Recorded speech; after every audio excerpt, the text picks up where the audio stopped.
This is Sarosh with Hip Hop Canada. Sitting here with my man Shad, now Juno winning Shad. Congratulations, man. Thank you. So how's that for you? How have things changed for you since you won? Nothing's really changed. So far, just keep working. That's what I do. So yeah, so it's been cool. It was definitely like a fun weekend. Is that always something you wanted? Is that one of the ways you define success? No. I think that success, when you've done something good, when you've done something worthwhile and meaningful with music. So yeah, that's not how you define success. It's not how I define success. I think I try to work hard, and with every album, when I put it to rest, just be able to feel like, yeah, I pushed myself as far as I could with this. I pushed my sort of creativity and my courage as far as I could go, and that's it. So with your albums, has there been a plan from the get-go as far as what you're going to put out, what you're going to put out next, or is it more what you are feeling or what you're inspired by at that moment? Yeah, that's basically what it is. And with every album I've made, it's been kind of different. So, like with the Old Prince, which was the one before this one, it was kind of like this whole concept that was sort of like inspiring me creatively to like make more songs. And then with this latest album, it was more kind of like reaching a point where I had the opportunity to make another album and just kind of feeling like, this is great and feeling grateful for that, and it's just saying to myself, how can I do my best with this opportunity? So like, yeah, every album is just different in that way. Like I've found so far, like the motivations have just been different every time. So that's cool. How do you think you are viewed now by other artists coming up, other artists in Canada? Because now you're a few albums in, you've been recognized either critically or by mainstream media. Yeah. How has that relationship changed for new artists coming up, looking to you? I think one thing I could say is that I think some people have approached me and said it's made them feel like they could do it, which is cool. Yeah, because as everyone knows, like the way music industry works is like in flux, and no one really knows what they're doing and whatever. So I think it's cool for new artists to feel like, hey, there's people coming up still, despite the fact that there is no formula for success anymore, and there is no infrastructure in place as far as labels and stuff. It's not as much of a thing anymore. So if there's any feedback I've gotten from new artists, it's been that kind of on a positive note. They've said, hey, like it's been cool to see you come up, and some of them watching me play shows for 10 people, and now I'm doing shows for 15 people. They're like, good for you. So like it's been it's cool that they feel like yeah, it's possible. So for you, what you talk about for the genre just being in flux, is that a sense of, or a source of stress for you, or is that a sense of freedom? Yeah, for me, I've always just been cool with that, Then again, like I started making music in 2005, so everything was shot already when I started. So like, it's not like I was in an era where everything was like cool and people could make records and sit back and collect cash. It was like, I started making albums when the whole machine was broken. So I don't know any different, and I've always just been cool with that.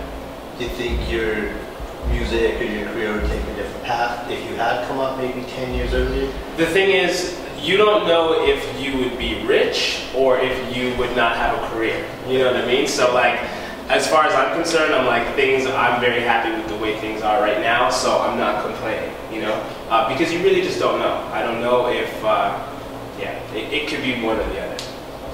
How about with Canadian hip-hop as a whole? What are your thoughts on, like, this is Hip Hop Canada, we focus on things that are coming out. What are your thoughts on the Canadian scene? I think that right now it's really exciting, and like, I say that genuinely, like from when I started to now, I've noticed the difference, like in the last couple of years, in terms of how much fans are just down. Even if like the mainstream media is not all on Canadian hip hop, which there are a lot more on it than they were, but this fan support is just there, which is just so dope. I mean, if you watched, say Classified success or Drake's success, or et cetera, or if you look at like the King of the Dot, kind of that whole scene, and and support that gets. I think that like when you have support on the ground for Canadian hip hop, like we've seen in the last couple of years, I think that's like special. It's an exciting time. I think it's going to keep on the up and up too. I think artists are just getting better and better. The general caliber of music is just getting better. And yeah, and like I said, the number one thing is fan support, and that's on the up. Are you noticing that for your American audience? Is that growing? A little bit. I mean, it's hard to tell because like I'm not on the ground, you know, as much. I've done a couple of like opening tours, and it's been cool to see there are some people that are familiar with the music. But yeah, I mean, to this point in my career, I've mostly made music like for a Canadian audience and like presented it to a Canadian audience. So yeah, so as far as like the reception of Canadian hip hop down there, for me, it's still pretty small. For other artists, I mean, we got Drake popping off, and I'm sure K-Dog's doing well. I toured down there with Chaos, and he, you know, has some really enthusiastic fans. So it's definitely there. You know, and there's people really interested in what's going on in Canadian hip hop because it's different. So do you think then at this point is regionalism in hip hop as big a deal as it used to be? Less so. I think it's less so, right? Because I don't know how old you are, but like when I was younger, it was like New York, LA, if you're from anywhere else, it's like you're weird. So like, you know, now, you know, Wiz Khalifa's from Pittsburgh and so-and-so's from Atlanta, you know, Houston and all these places. So regionalism, I think, is less of a thing. And that only sort of makes sense because hip-hop sort of spread to everywhere, right? Like it's in London, Ontario, and it's in everywhere. So it only makes sense eventually, as far as artists coming out of these different places, that would catch up. You know? So I think that makes sense, and I think it's good to see that. Do you still get labeled generally as a Canadian rapper, or how do you feel about labels in general? Are you an emo rapper? Are you a backpacker? Are you a conscious rapper? Yeah. As far as I'm concerned, I've never been worried about that because if you get worried about that, I feel like you're just going to get stressed to death. You can't control how people label your music. You know, they're just going to label it however they want to. So I don't really worry too much about that. It's all good. Like that's part of making music is put it out there and people find ways to define it or whatever. So as long as you can keep your mind on saying what you want to say and how you want to say it, I think you're.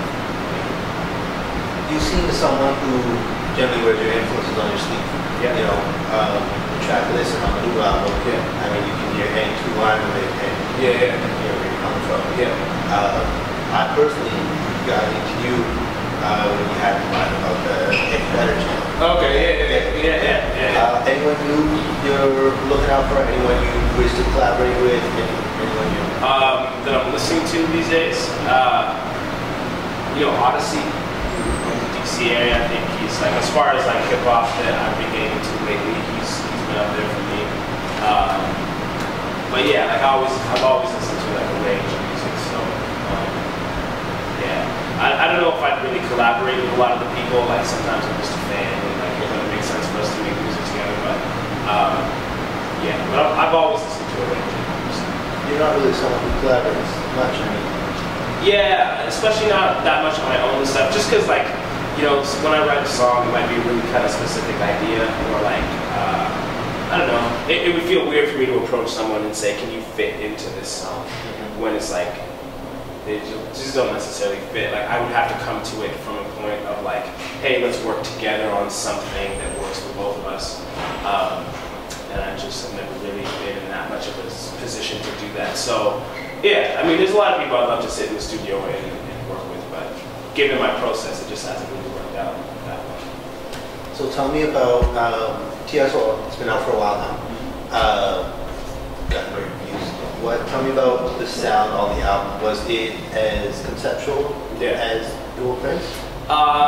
In every way, it wasn't as conceptual. You know, in every way, that album was more a situation where I felt like, cool, I get to make music now, and I'm just stoked on that. So let me try and do that to the best of my ability. So it was really songs that came out of that, like really trying to like write my best material and make songs that were just fun and interesting and thoughtful and worth listening to. So that no concept really in that kind of That's basically that. Whereas the old Prince was really kind of,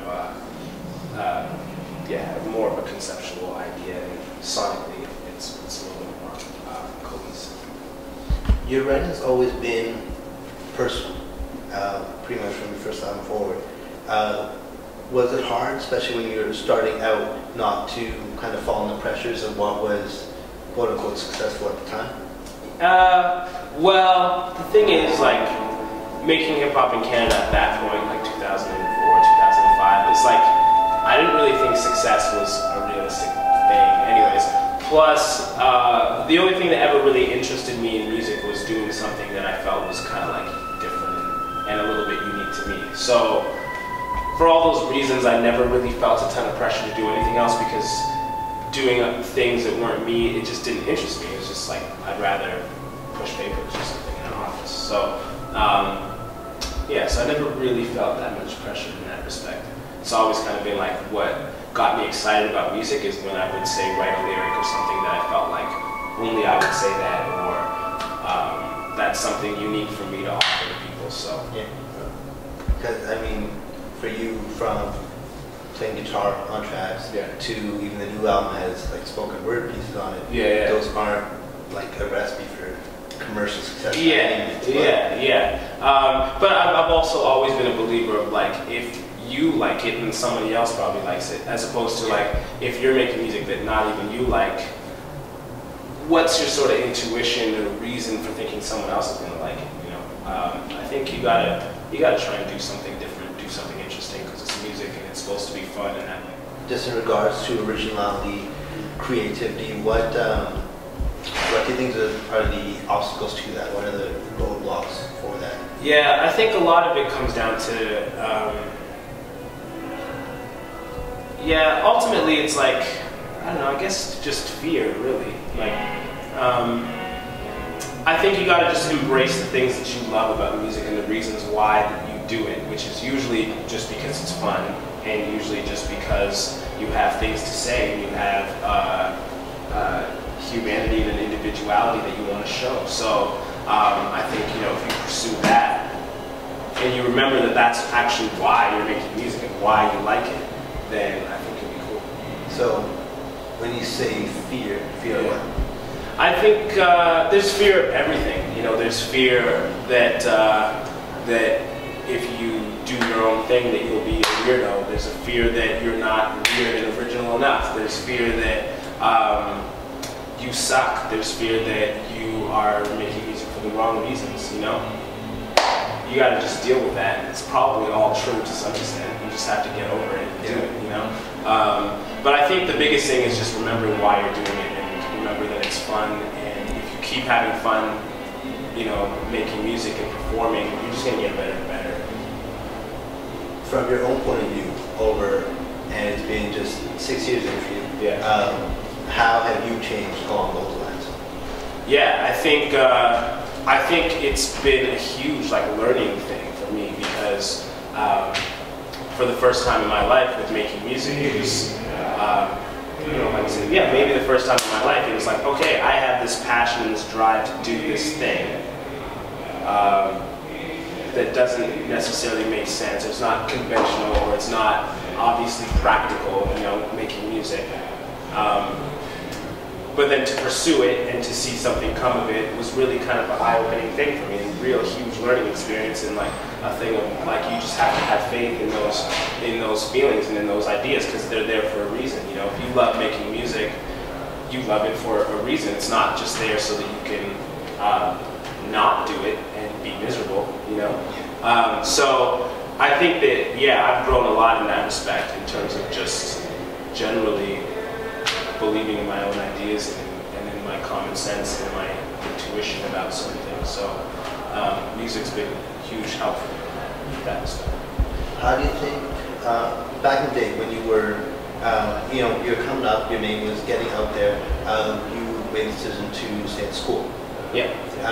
How do you think that affected? Did that give you that option that, you know, even if I do fail, I have something to fall back on? Did that allow that creativity and originality to go? Yeah, that's a good point, because I think that was there for me. For some people, they need the opposite, right? For some people, they need to feel like there's no option besides this working out, and so having a fallback plan is actually bad for them. But for me, it was it put me in a position where I felt like I can not just pursue music, but pursue music in a way that makes sense to me and is, you know, maybe not, like you said, the most kind of commercially successful approach. But it's all good, because, you know, if I need to make money, there's something else that I can do to do that. So yeah, so that was comfortable for me. It just put me in a comfortable position, I feel like, to just kind of be creative and have fun. And also, I just like what I was studying, so I wanted to do both because I enjoyed it. What were you studying again? It was a liberal studies program, so philosophy, literature. So it was stuff that I just liked learning, and especially when I wasn't on tour that much, it was nice kind of like get away and get my mind on something completely different from music and me all the time, to thinking about like just getting into these texts and into these thinkers and, you know, some of their ideas. So it was just healthy for me, I feel like. Yes. Has that influenced your writing now?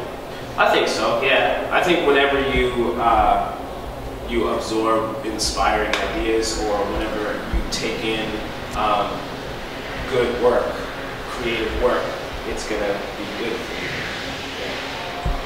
Any final words for That's it, man. Thanks for the support. Thanks for posting the tracks and all that. And sure. Keep on, yeah, keep on supporting.